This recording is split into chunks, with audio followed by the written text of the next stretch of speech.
I'm photographer David Duchemin, and this is Vision is Better, a sometimes weekly podcast about the craft and art of photography. Welcome here. Hey, this is episode 42 of Vision is Better. Today I want to talk to you about the single best thing that you can do to take your photography education to the next level. This may come as a surprise to some of you because I am a teacher, a writer, an educator. I love what I do, and I depend on what I do to make a living. However, there is a point where you people need to cut me loose and write a declaration of independence of sorts, because I can only take you so far. The greatest teachers in photography can only take you so far. The clickbait articles on Petapixel and all of the stuff that you will find anywhere out there will only take you so far. And the more time that you spend reading those articles on Facebook, the more time that you spend with your hundreds of URLs, blog rules, and studying all of the tips and tricks and shortcuts that will make you a master photographer and help you shoot like a pro, they're not working. They're just not working. They don't work for me, and they won't work for you. That's not to say there's not a place for education. Of course there's a place for education. That's not to say there's not a place for even for tips and tricks, much as I loathe the tips and tricks culture, because I really believe there are no shortcuts to the work that we do. You can still learn from the tips and the tricks, and God help you, whatever else it is that you're learning on Facebook, probably from some of the stuff that I put out. All of these potentially helpful things, and I'm not discounting them. What I'm saying is that at a certain point, probably sooner than you're ready to admit, the best thing that you can do is shut Facebook, close the books, turn YouTube off, and pick up your camera and go out and make photographs. I get so many questions when I'm speaking, when I put out a blog post or YouTube, or just in the general sphere of life, saying, David, I'm photographing this, what should? And the word should never be in your vocabulary when it comes to this stuff. What should I be using in terms of my lens? I'm making landscapes. How should I compose? What should my f-stop be? I don't know what your f-stop should be, and I don't know what kind of lens that you should use. And the only way you're going to know is by going out and figuring it out. Pick up your camera and go, like I do, like every photographer that I know does, go make the worst photographs you've ever made. And then, and here's the important part, figure out why they suck. And figure out maybe how they could suck just a little less. I go out and I make hundreds of shitty photographs when I'm working on something. And I don't treat them as though they're shitty photographs. I look at the photographs, I acknowledge that they're not working for what I want to for my end purpose, but I ask myself, why is it not working? Is it because the wide angle is not the right tool for the job? And would it be what would it be? Would it be a longer lens? I don't know. And so I put the longer lens on and I try. And then I look at that image and I say, okay, that doesn't quite work. Let's go back to the wide angle lens, but let's go in and look a little closer. Or let's go back to the longer lens, but let's back up a little bit. Is it the right aperture? I don't know what you want to include in the scene and what tools you want to use to isolate the things in the frame that you want to isolate. Maybe depth of field is not the best way to isolate that thing. Maybe it's a change in position. But the only one that can tell whether it's the right choice is you.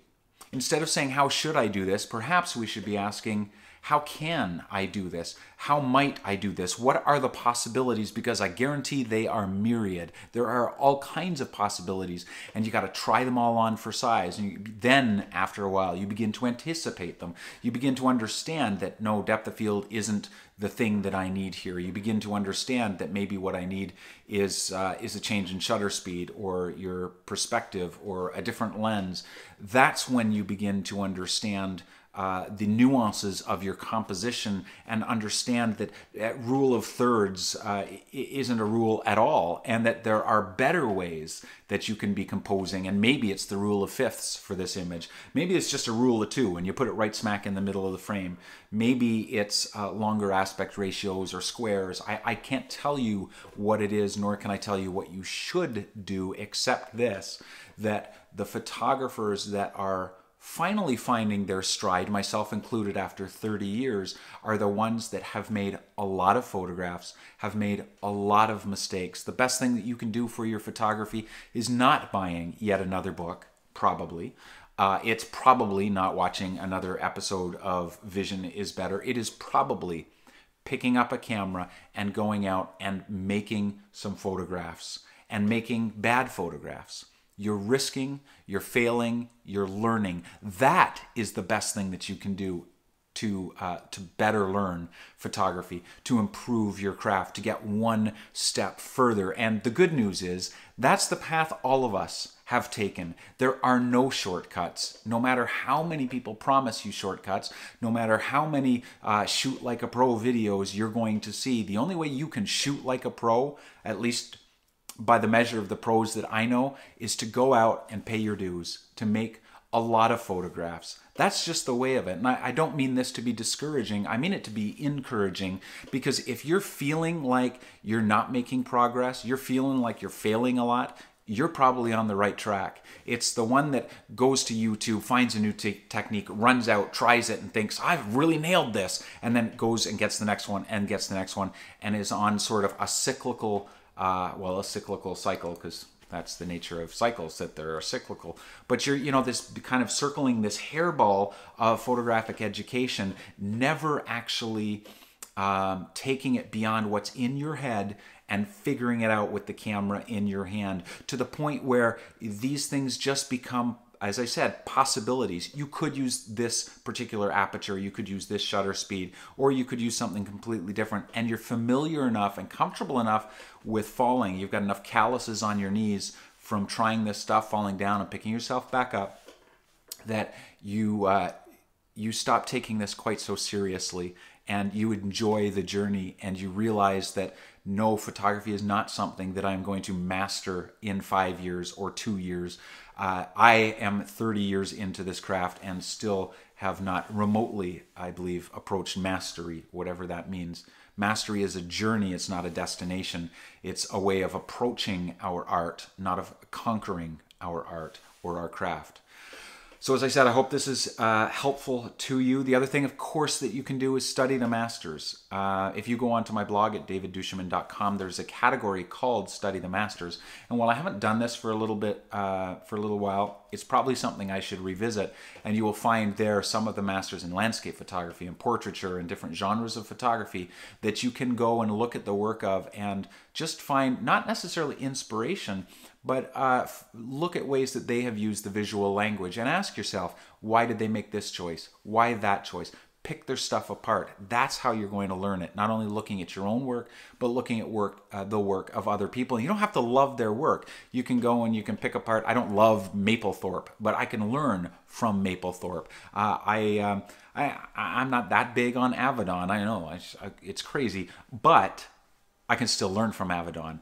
And that's my great hope, is that maybe if you don't love my work, you can still learn from me, and I can probably learn from you. So my encouragement to you today on this 42nd episode of Vision is Better is to remember that vision is better, to spend your time pursuing your vision, discovering your vision, polishing it, and experimenting in the myriad ways of expressing that vision with the visual language. That is how you will learn your craft. That is how you will learn to get better at what you do.